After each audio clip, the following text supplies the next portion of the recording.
आणि मान्यवर बंधू आणि मुलं, पहिल्यांदा जागा मालकांचे वाघमारेच आहेत, त्यांचे आभार मानतो की त्यांनी अतिशय चांगली मोक्याची जागा आपल्याला सुलभरित्या सहजगत्या वापरायला दिली आणि शिवसेनेने आपल्या या मतदारसंघाचं इथे कार्यालय उभं करण्याचं काम केलं, त्याबद्दल अध्यक्षांचं मी परतपूर्वक अभिनंदन करतो.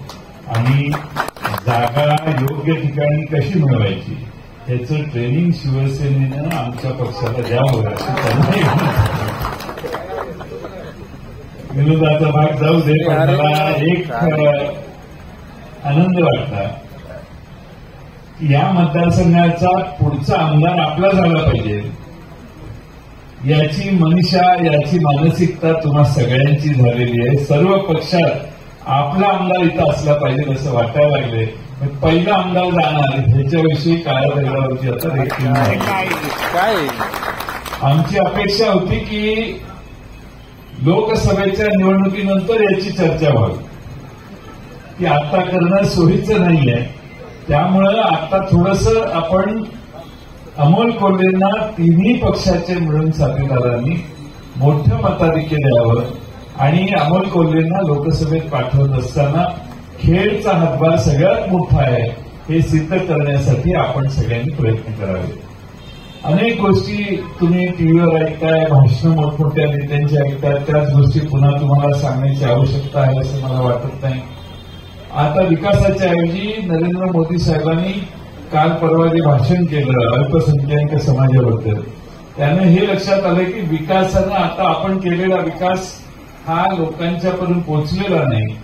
आपण वेगळ्या दिशेनं चाललोय, ती दिशा बदलल्याशिवाय आता आपल्याला तरुणोपाय नाही अशी मानसिकता आता बहुतेक दिल्लीत राहणाऱ्या प्रमुख नेत्यांची झालेली दिसते. आज लोकसभेच्या निवडणुकीसाठी तिन्ही पक्षांनी प्रत्येक गावात बूथपर्यंत पोहोचून मतदान काढणे हे मला वाटतं सगळ्यात मोठं आव्हान आहे. वातावरण आपल्या बाजूने. आताच मी आणि संजय राऊत साहेब आणि जितेंद्र आव्हाडजी आम्ही जळगावला होतो. प्रचंड गर्दी, 44-45 डिग्री सेंटीग्रेड तापमान असताना भर उन्हात सकाळी 10 वाजल्यापासून ते मगाशी 3 वाजेपर्यंत प्रचंड गर्दीत लोकांनी त्या दोन्ही उमेदवारांचा अर्ज भरायला उपस्थिती दाखवली. लोक सहजासहजी अशी रस्त्यावर येत नाही.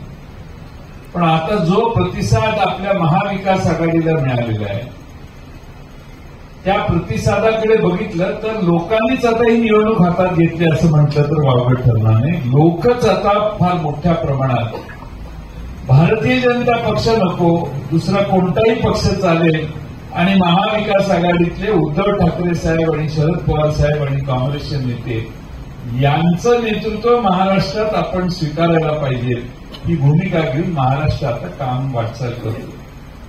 आज उद्धवजी ज्या ज्या ठिकाणी जात आहेत तिथं प्रचंड मोठ्या सभा त्यांच्या होत आहेत. फार मोठ्या प्रमाणात लोक प्रतिसाद त्यांना देत आहेत. पवार साहेबांची देखील प्रचंड सभा थोड्याच वेळापूर्वी सकाळी सोलापूर माढा लोकसभा मतदारसंघात झाली. अनेक ठिकाणी आता लोक उत्स्फूर्तपणाने उन्हातान्हाचा काहीही पर्वा न करता लोक आज बाहेर पडत आहेत. याचं कारण एकच आहे की लोकांना सध्याच्या राजवटीबद्दल प्रचंड राग आणि द्वेष आलेला आहे. मराठी माणसाला सगळ्यात मोठा राग कशाला येतो, कशाचा येतो तर गद्दारीचा येतो. माणसं सहजासहजी काही ऍक्सेप्ट करतात, पण फसवलं तर महाराष्ट्रातल्या लोकांना आवडत नाही. ही आपली मराठी माणसांची मानसिकता. दुसऱ्याला फसवणार नाही आणि दुसऱ्याला आपल्याला फसवलं तर सोडणार नाही अशी आपली मानसिकता आहे. आणि म्हणून या निवडणुकांमध्ये गद्दारांना योग्य जागा दाखवण्याचा महाराष्ट्र नक्की मोठी कामगिरी त्यात करेल. आज महाराष्ट्रात आपलं जमत नाही म्हणून 2 पक्ष फुटले. एक शिवसेना फोडली, एक राष्ट्रवादी काँग्रेस फोडली. नावं दिली, चिन्हही तिकडे दिली. सत्तेचा दुरुपयोग किती प्रमाणात व्हावा याला काही प्रमाण राहिलं नाही. म्हणून माणसांना आता मशाल आणि तुतारी वाजवणारा माणूस आता आपल्याला प्रिय झालेला आहे. माणसं म्हणतात की ह्या 2 शिक्क्यांना आता आपण महाराष्ट्रात चाल दिली पाहिजे. आणि म्हणून जे आमच्यातून फुटून गेले आमच्या तर लोकांना तर न्याय प्रविष्ट चिन्ह म्हणून खाली घ्यावं लागतं. त्यामुळे तो तर प्रॉब्लेमच आहे. न्यायालय नंतर काय करेल माहीत नाही. पण मशालीचा प्रसारही महाराष्ट्रभर प्रचंड मोठ्या प्रमाणात झाला. हे आता जुना काळ 60 सालचा आणि 70 सालचा गेलेला आहे.